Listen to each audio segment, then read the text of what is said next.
You know, you hosted a talk show. You started hosting a talk show with Mohr Sports. You know what that feeling is to walk out there and go, oh, shit. All of these things that come so naturally to me when I'm on a stage in front of an audience, now I've got to be cognizant of cameras and time restrictions, and I've got to make sure that I'm telling these jokes this way because that's how we rehearsed them, and that's how they're going to know when to do the cues and all that stuff. And that wasn't Wayne had prior to that had done the sketch show and had done Whose Line Is It Anyway? And he was not, you know, he was an improv performer to the bone. And Morty's big plan with this from the get-go was like, look, we got to throw a lot of money at this right out of the gates to keep it up, because we've got to do huge performances in a spot where Regis would tell a story about what happened last night. Stuff like that. Like, where does the money go for a huge performance? Be more specific. When you recreate the Thriller video live on stage and you hire dancers and do makeup and bring in, you know, headstone props and fog machines. So essentially it was a show where people came out of the closet. Yes. Drink your coffee. You keep reaching for it. You're making me nervous, you prick. He just keeps reaching for his coffee. And you asked me a question. I'm so used to you just talking through everything that I just got. You're right. Oh, God, I'm an insufferable fucking chatterbox. I said that almost exactly like Jim Norton. The one time in your life you choose to let me have the fucking floor is when I just want my coffee. I could go. I'll tell a little story if you want to just chug that back. No. So at any rate, it was the show was over budget. The new EP was like, we don't really need a head writer. We barely need writers. Wayne goes out and talks about what he did, and then he sings a song. That kind of play. Yeah, that kind of mentality. So Morty was out. I was shown the door. When we got the Emmy, we won. Morty actually went to the awards show, which I will always be proud of him for, that he flew out and went to the awards show for this. We're speaking about Bob Morton, who was Letterman's guy for about 20 years. Letterman would go, "How are we doing on time, Morty?" Yeah, that was Bob Morton. And then somehow, inexplicably, he decided to be the executive producer and run Mohr Sports. Yes. That you and I worked on together, and then you and Morty went to Wayne Brady. Yeah. Okay. And so then everybody up. So then we were no longer on the show by the time the nominations came out, and by the time the Emmy was won. Slow it down, Christian. Sorry, yeah, Morty. Now I'm hurling up my coffee. Morty was in New York.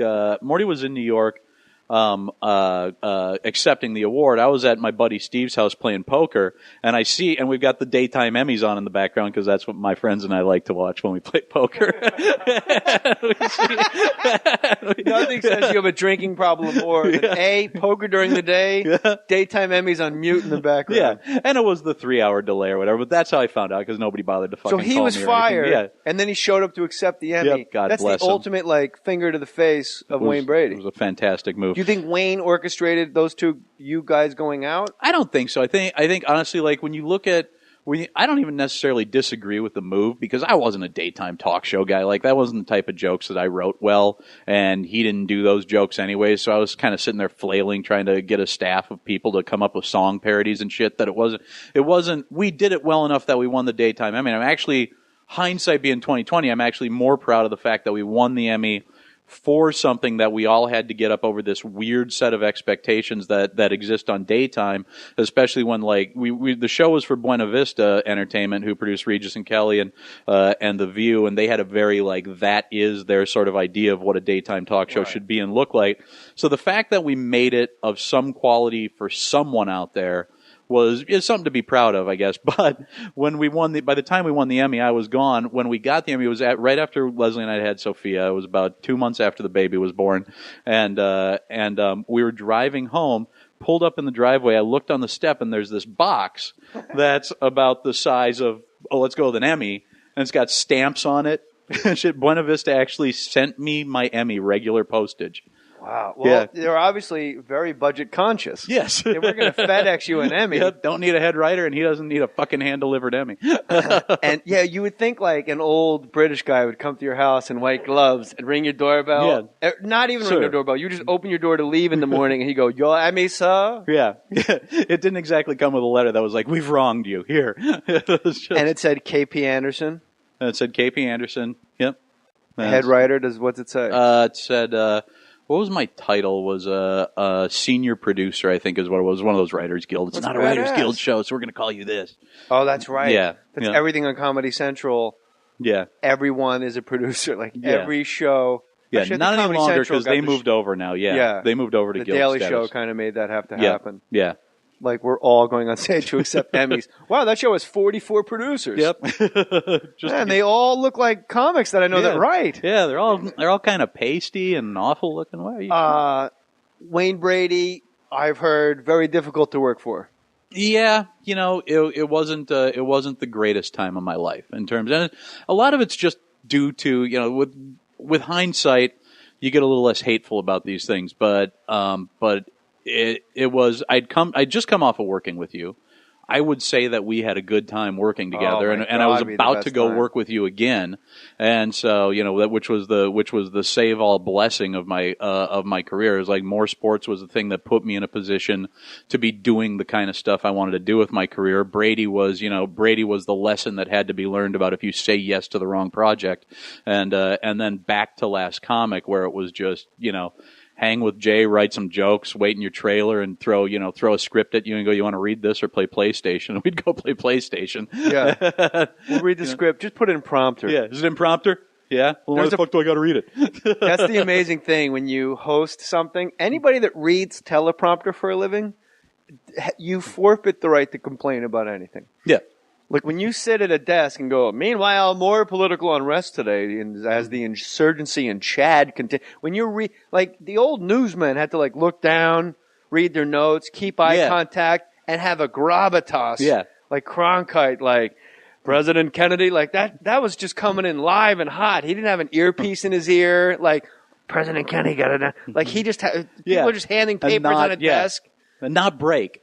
And not go, what? Like, what? President? Yeah, the president got shot. Holy blazes. It's like the thing you said about a show like Wayne Brady's show where there's a lot of improv and ad libs, and that's what he does on stage, and his Vegas show, which is obviously incredibly successful. Yeah. And Let's Make a Deal.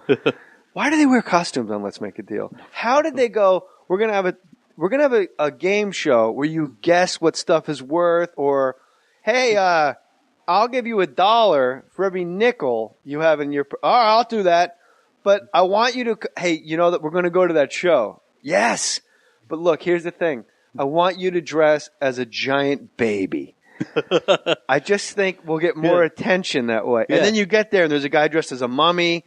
There's people dressed as gorillas. Like, how did that? It's like the first iteration of network notes ever when they like piloted Let's Make a Deal, and they were going, it's just all these people in their fucking sweaters standing there. We got to do something with them. They got to look like assholes who really need to make a deal.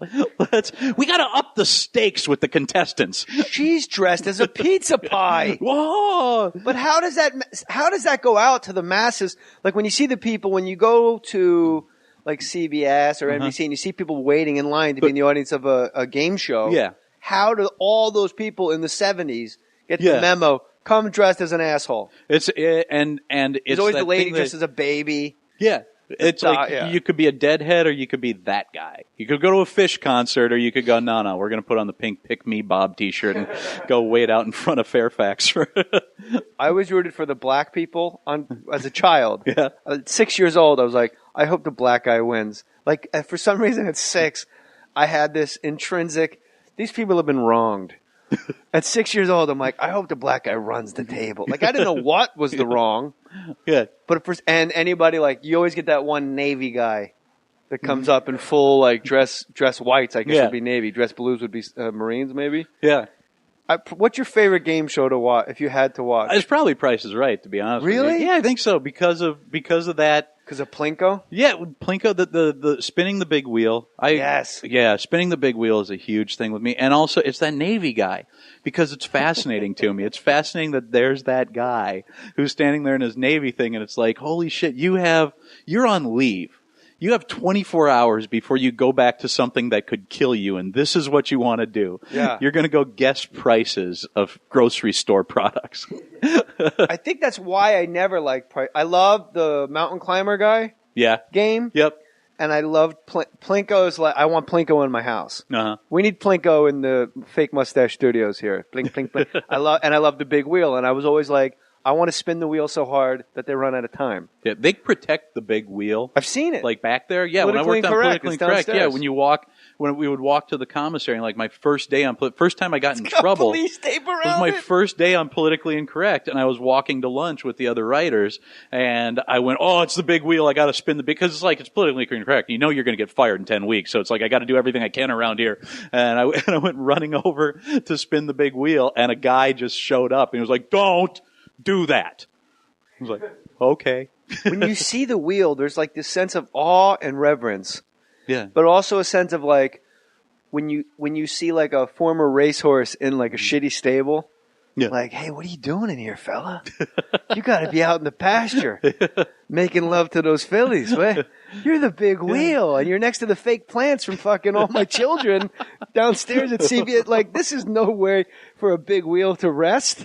Like, you should be out in the sun, like with a team, like all those auto detailers on Fairfax. Like, get him up there, rub him out. And he's just wedged. It's literally... When you go to Politically Incorrect, or I guess now it's the Late Late Show with Craig Ferguson, it was Craig Kilborn. When you go do those shows and you walk through the bowels of CBS Center Studios on Fairfax and Beverly, and then you just walk past the big wheel, and it is literally bookended by ferns 400 feet on each side of fucking fake plants from the soap operas.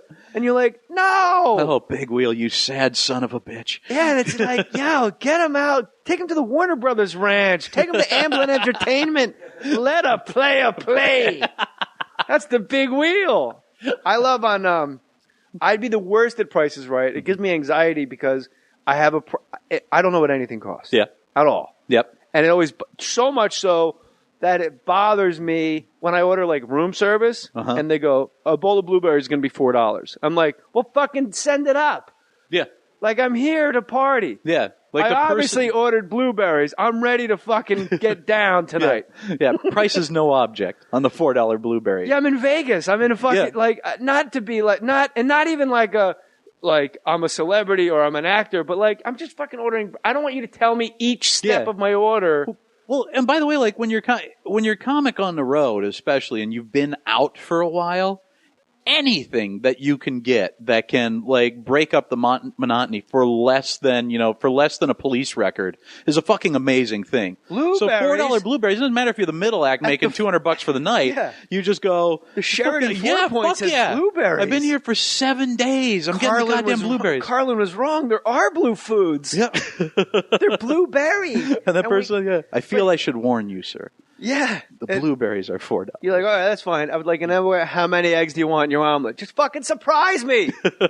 But if you ask me, the thing about Price is Right that's so alarming to me is you have to know how much like a liter of Joy and like cost, like liquid soap.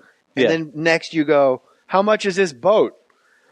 And you're like, got it.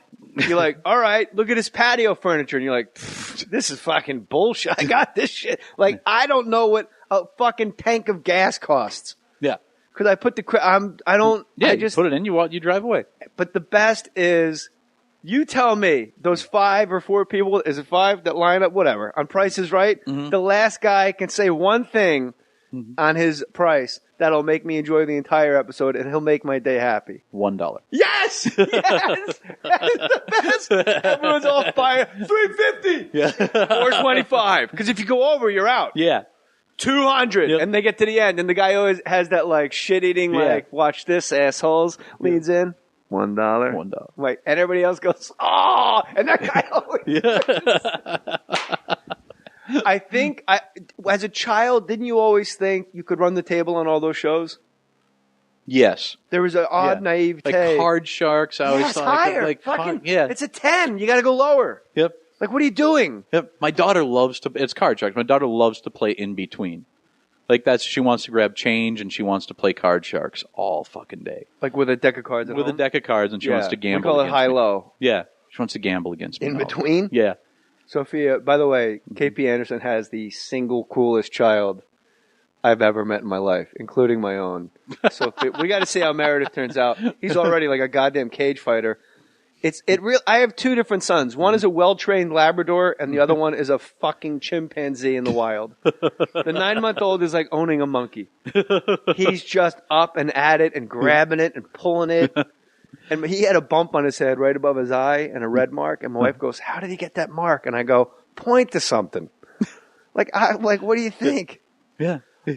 Press your luck. No whammies. No Hang on. whammies. Do you remember when Jackson, your older boy, came in with you the day you